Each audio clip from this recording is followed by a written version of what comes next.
Now that's a vote of confidence. A New Jersey woman tore off her top, swung it like a lasso in defiance, and voted in her bra after being told she couldn't wear a MAGA hat and Trump shirt at the polls. The white-haired woman was casting her ballot early at a firehouse in Hamilton Township, about 5 miles east of Trenton, on October 26 when a poll worker asked her to take her pro-Trump hat off and get a jacket from her car to cover her shirt. Jill Moyer, the Mercer County Board of Elections chairperson, tried to tell the woman she would hold her place in line. "Before I could get it all out, she took off her shirt and flung it around," Moyer told NJ.com. The brazen woman flipped poll workers the bird and shouted, "Suck my CT," witnesses said. "This is why I vote Trump," she added, according to a since-deleted Reddit post showing the woman wearing silver hoop earrings and a nude bra. Moyer went to call the police, but the unidentified woman quickly cast her ballot and left.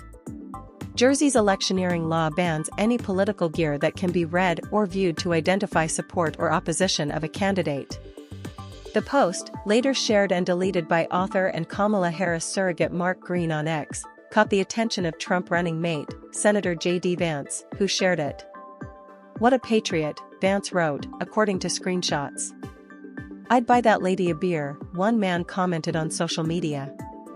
Others disagreed. "Why can't people just respect the rules and stop treating the workers with disrespect?" one woman opined on Facebook. "I find this to be ridiculous," another Jersey woman commented about the election rules.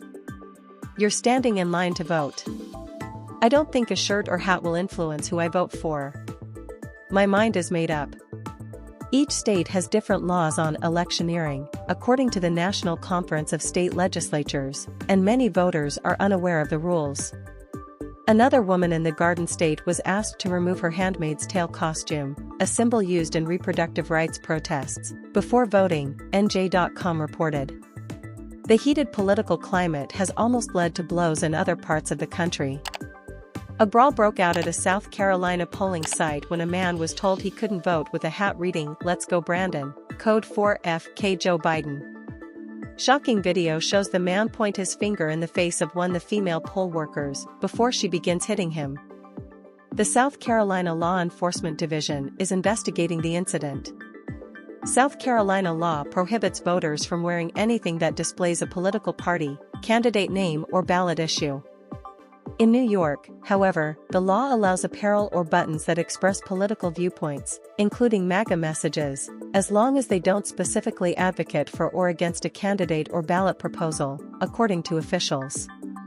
New York's anti-electioneering law was intended to prevent the political campaigns from intruding into the polling place, said Kathleen McGrath of the State Board of Elections.